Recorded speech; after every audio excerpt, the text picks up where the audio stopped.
I got a question from Alexander, and since a lot of people have expressed a similar concern, I thought I should just make a video response. The question is about the death threats I get. They're usually in the comments section of YouTube. I don't even see most of them because I don't read most of the comments, but when I do see death threats, I sometimes share them on Facebook along with my response.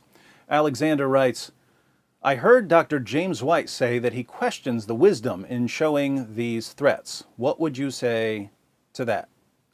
Well, I'd have to know what James actually said, and I don't. If James objects to me posting the death threats, that would seem odd to me. I think people need to know what happens when you criticize Muhammad, and I think they need to see the fruit of Islam. So I'm assuming that whatever James said, he's referring to more than just posting death threats. He could mean that he questions the wisdom of me posting death threats that are filled with cursing and every sort of foul language you can imagine and promises to rape my wife and mother. I censor words when I'm quoting them in videos, but I post the threats as they are. I post them with the language intact because I found from experience that whenever I delete anything, Muslims accuse me of hiding the text and changing the meaning. So I usually post the threats in all their demonic glory. But I doubt that James was objecting to me not censoring language. If there's a question about how I deal with Islamic death threats, I think the most obvious objection would be that I tend to taunt the people who are threatening me. I don't always taunt them. I try to get a read on why the person is threatening to kill me. Sometimes Muslims threaten me because I've given them a lot of new information about Muhammad. They don't know how to deal with this information. They get frustrated and they say they're going to kill me. If that's the situation, I'm usually pretty nice because I understand how difficult it must be for them to hear that they've been lied to all their lives by the people they trust most. But other Muslims threaten to kill me because they're convinced that the only way to respond to criticism is violence or threats of violence. And I usually start taunting them, often incorporating criticisms of Islam. Let's look at some examples. If I ever see David Wood censored, you best believe you gonna die. Following the interpretive methods of politicians, the media, and westernized Muslims, I assume that by you gonna die, you actually mean you gonna get a great big hug.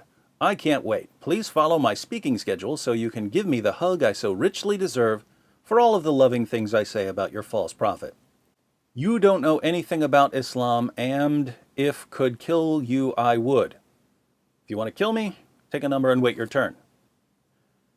David, you don't know what is going to happen to you if you fall in my hand. False. I know exactly what would happen. I'd blast you with the truth about your wannabe prophet Muhammad, and you'd either 1. Leave Islam, 2. Run away, or 3. Become violent. Since you're a keyboard jihadist who sends threats from his mother's basement, I assign a low probability to 3. That leaves us with 1 or 2. So you can either leave Islam right now or avoid me entirely to insulate yourself from the truth about your false prophet. The choice is yours, Cupcake. XOXOXO. You're censored lying. Just 'cause this is the internet, you can insult anyone you wish. Pray I don't ever see you ill. Finish you. I count no less than 20 spelling, punctuation, and capitalization errors in your 24-word comment. That has to be a record of some sort. Of course, compared to your prophet, you're the next Charles Dickens, so you deserve 2 awards. Unfortunately, I'm all out of ribbons. Where you live, Satanic David Wood, kindly share your address. I live on the corner of Jesus is Lord Avenue and Muhammad was a false prophet Boulevard. It's a rapidly expanding neighborhood. You'd love it here. Sometimes I actually tell them where to find me. You censored, you are paid for speaking. Come out and speak. If you have guts, I will kill you. Hi, Zamir. I'll be speaking next Monday, June 27th at 6:30 p.m. in Winter Springs, Florida, just outside of Orlando. Check my site in a few days for details. You'll have a perfect opportunity to slaughter me there, unless you're just a keyboard jihadist, i.e. a total coward. In the meantime, here's some valuable information about your prophet, most of which your leaders hid from you, to keep you in your present state of complete ignorance. I'll be sharing lots of information like this at the meeting. Video link. Take care. XOXOXOXO.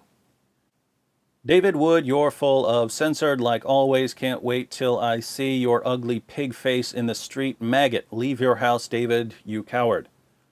I can't leave my house since I'm not in my house. I live in New York, but I'm in Florida right now. I'm here to tell people the truth about your religion. Of course, you're welcome to stop me. Here's the location. I'll share your message when I'm speaking, and I'll see if you're in the audience. If you're not there, people around the world will know that you didn't stand up for your prophet. Censored, you guys, censored. If I find you guys, I'll shoot you with my Uzi from my car window and shout Allahu Akbar, then plant the Tawheed flag on your face. In the end, I'll probably get a bunch of Hor al-Ains in paradise for killing you guys. Thanks in advance. Allah made you to make this video so I can get rewarded for your death. Thanks, Allahu Akbar. You will get shot by my Uzi in the face, then burn in Jahannam afterwards. Enjoy your life. Unless you make a repentance video and repent ASAP. Hurry. You got an Uzi? Those are made by an Israeli company. It's good to see that in the midst of all your foul language and questionable literacy, you remain open-minded enough to support Jewish companies. Mazel tov. Look, you four-eye censored sucker. If I ever saw you, I'll cut you into piece and feed you to my dog. Muhammad is a prophet, and he's not anything close to what you're saying. But a day will come, and we will have our revenge from people like you. You have a dog?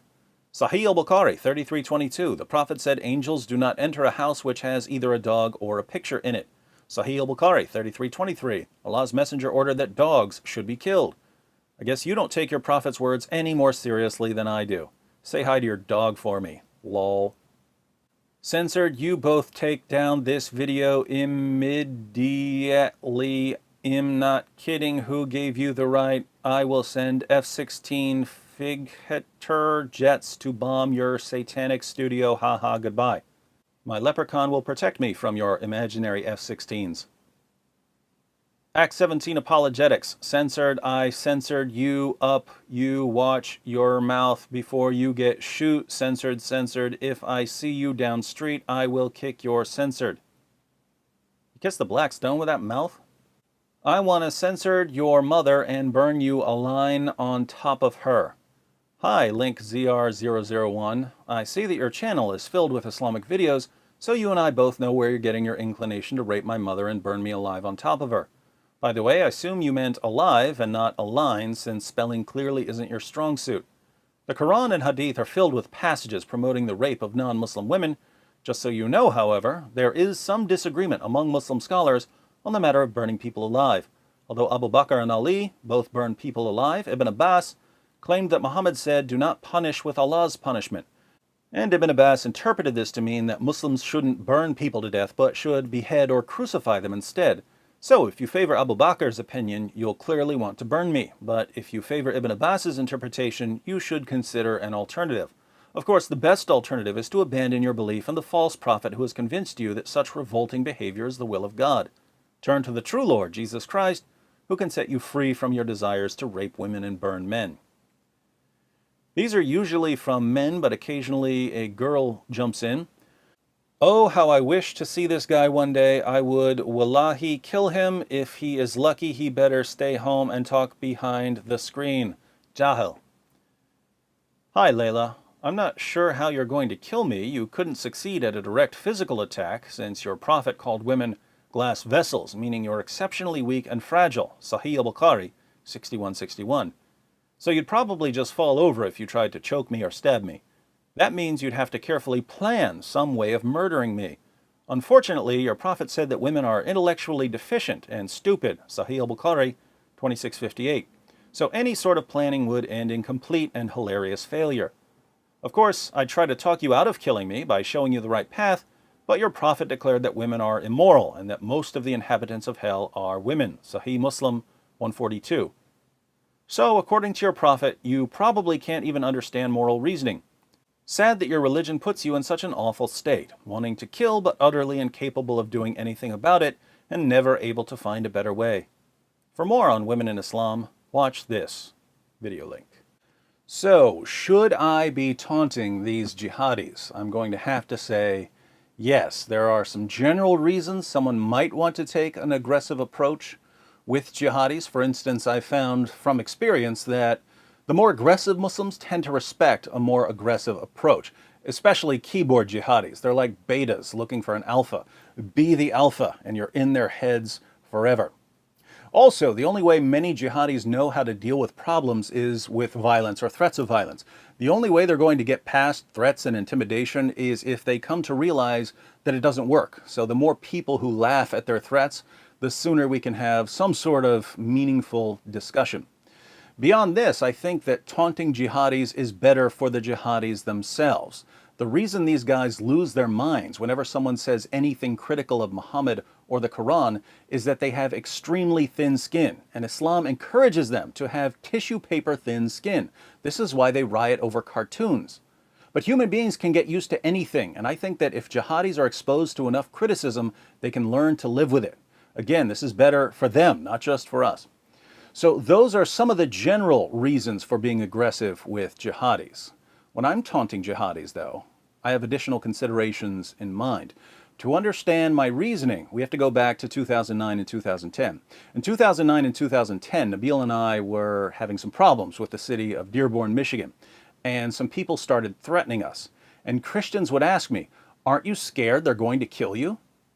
When they asked me that, I would think to myself, even if I were scared of dying, why would I be scared that these guys are going to kill me? That Terry Jones guy in Florida is threatening to have a burn the Quran day. Obviously, if a Muslim wants to kill someone, he's going to kill Terry Jones, not me.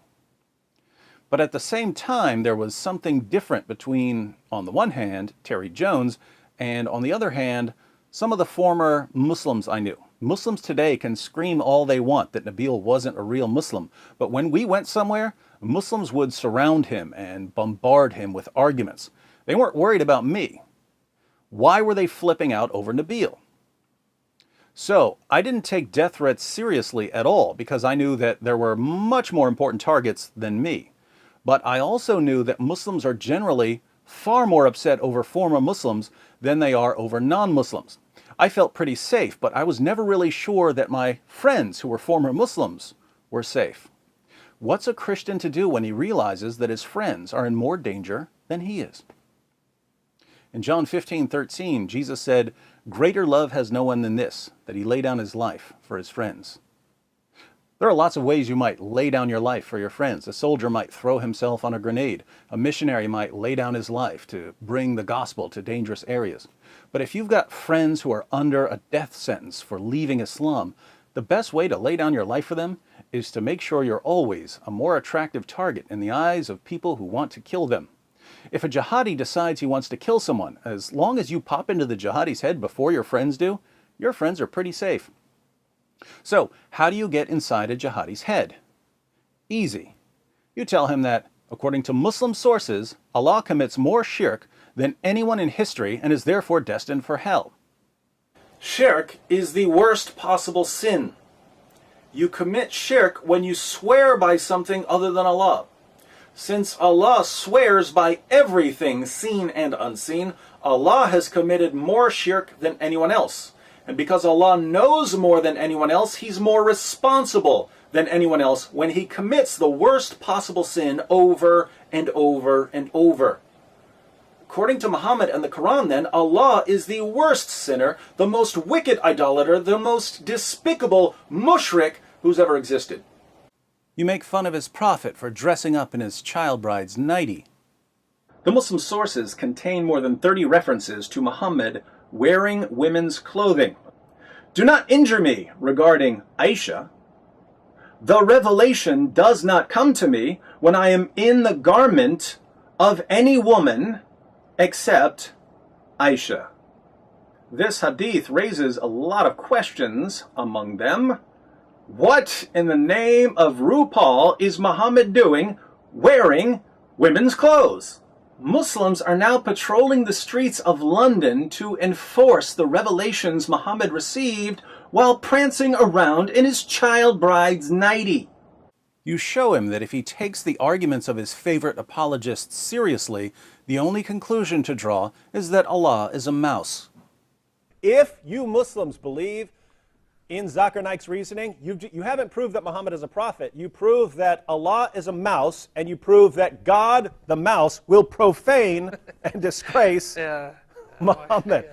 You show him that According to his own sources, Allah killed Muhammad for being a false prophet, and he killed him at the hands of a Jewish woman. My friends, there are thousands of ways to die. Do you really think it's a coincidence that Muhammad died in exactly the way the Quran said he would die if he's a deceiver and a false prophet? Think about the justice here.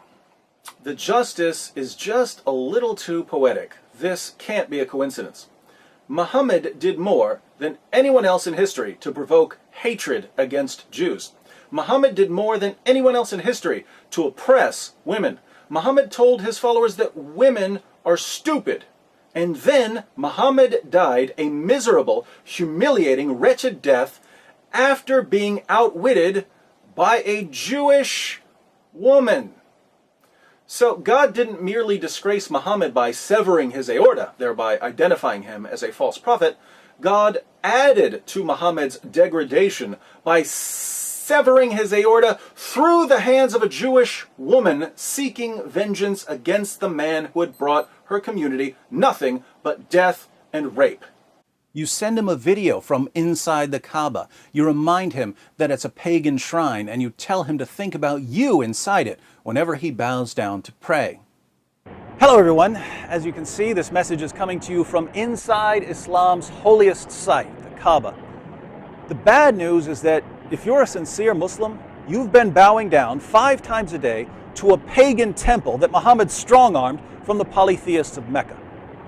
The Kaaba used to be surrounded by 360 pagan idols. When Muhammad conquered Mecca, he smashed the little idols, but he kept the big idol, this cubical idolatry factory that serves as the focal point of Islamic worship. But if you do decide to suppress the truth, if you choose to continue bowing down to these pagan stones, then I have a simple request. Whenever you bow down to this building, I want you to remember me in it. From now on, every time you recite those empty, useless words, think about the presence of God within me inside your temple, so that your prostrations will have something to do with the presence of God.